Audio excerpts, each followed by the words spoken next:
I'm now stood with Catherine Jeans, who is a nutritional therapist and a co-director at the Orange Grove Clinic, and she's talking to Katie, who's got a few problems with her diet.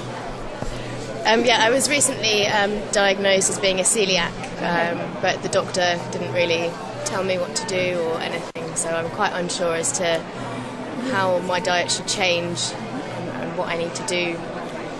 First of all, I would suggest that any dietary changes we make should be in conjunction with your GP and that you should talk to them about seeing me. Usually when you get a celiac diagnosis, you may be recommended to an NHS dietitian, but the problem is that you probably might have to wait several months to do that. So fundamentally, what that means, if you've been given a celiac diagnosis rather than just gluten intolerance, it means that you need to avoid everything with gluten in it.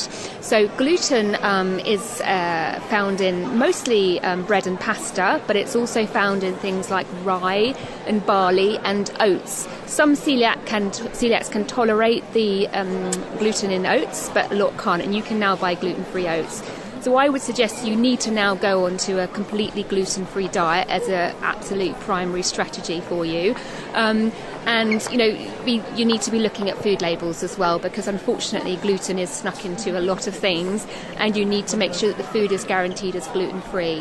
What I would advise you to be careful of is not going too much for the free-from brands from the supermarket, because what they're doing is taking the gluten out but putting a lot of kind of very refined foods in its place. You want to go for things that are naturally gluten-free, so things like rice you can eat, and corn.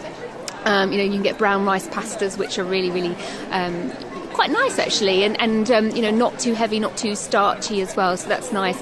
The second strategy with celiac disease is obviously it can suggest that you may be malabsorbing some nutrients as well.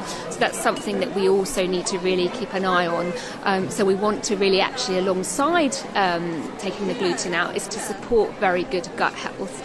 So, probiotics in supplement form can be useful.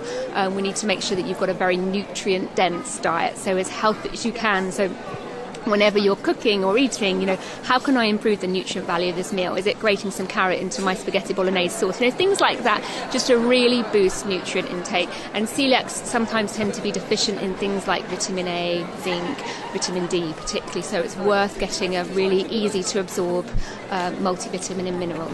So what are the effects, just for our listeners, of eating gluten if you're gluten intolerant? Because I wouldn't know.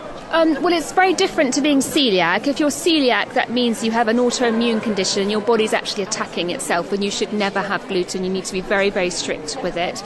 What we tend to see also is that some people are just intolerant to gluten and that they don't do very well with gluten in their diet, but they're not it's less of a diagnosis that you will have. It's not so much what we might term an allergy. With celiacs, it's something that you have to be very, very careful and you must avoid, and it's avoiding it for life. The kind of symptoms, if you were celiac, we see, malabsorption, so you may be losing weight, you may have some nutrient deficiencies, tend to have very loose stools, stomach cramping, tiredness, you can get ulcers and things like that. If it's gluten intolerance, the symptoms you may experience are maybe more something like you may have diarrhea, you may have constipation, you may have allergies, so running nose, streaming nose, that kind of thing. I would always suggest that you go to your GP and get yourself checked out if you are concerned. I think a lot of people I find do better off just wheat. Wheat, I'm not talking about celiacs here, I'm talking about generally we eat too much wheat. Sandwich for lunch, pasta for tea, toast for breakfast. So just kind of, if you think you might just be gluten intolerant and you've not been diagnosed as celiac, you can just adapt and reduce the amount that you're having. Wheat's very high in gluten, and gluten's a bit like it's actually used as a glue, and it's just really sticky. When you make a pizza base and it's that kind of what really gets kind of pulled out, you've seen people making pizza base, it's the gluten that makes it sticky, and that's why for some people their guts don't tolerate it very well, because of that sticky nature, and it just kind of glues everything up together. Well, thank you very much. I hope that helps, Katie. Yep, thank you very much. And you know where I am if you want to come and see me and get some more advice. Okay, thank you. Thanks Bye-bye. very much.